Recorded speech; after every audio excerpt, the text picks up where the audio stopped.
આપણે chess.com પર અત્યારે સામાન્ય પઝલ સોલ્વ કરીશું. તમે અત્યારે જોઈ શકો છો એરો આપેલો જ છે કે ક્વીનને અહીંયા મૂવ કરો તો શું થશે. ક્વીન અહીંયા આવી જશે તો રાજાને ચેક મળશે અને રાજાને ચેક બચાવવા શું છે, એની પાસે કોઈ મૂવ જ નથી.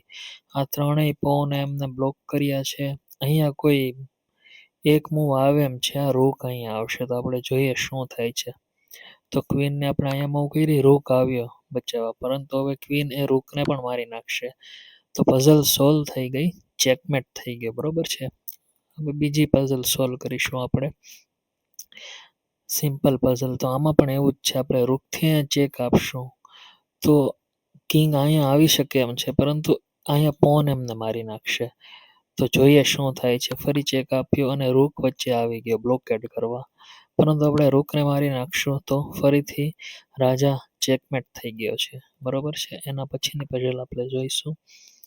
તો અત્યારે શું કહેવા માંગે છે, અત્યારે વ્હાઇટ આ મૂવ ચાલ્યો છે બિશપ. બિશપથી અહીંયા રૂકને થ્રેટ છે, પરંતુ અત્યારે આપણો મૂવ છે તો આપણે આ ક્વીન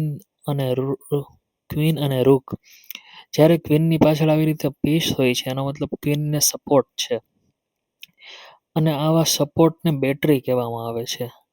તો આ ક્વીન અને રૂકની બેટરી છે. તો જો આપણે આ ક્વીનને મારી નાખશું તો રાજાને ચેક આવશે ને રાજા બચવા ક્યાં જઈ શકે એમ છે. અહીંયા પોને બ્લોક કર્યો છે, અહીંયા જાય તો ક્વીન મારી નાખશે, અહીંયા જાય તો ક્વીન મારી નાખશે. તો મને લાગે છે ત્યાં સુધી આ ચેકમેટ થઈ જાય એમ છે. તો ચેકમેટ થઈ ગયો રાજા. ઠીક છે, તો આવી જ રીતે આપણે શોર્ટ્સમાં પઝલ સોલ્વ કરીશું. ધન્યવાદ.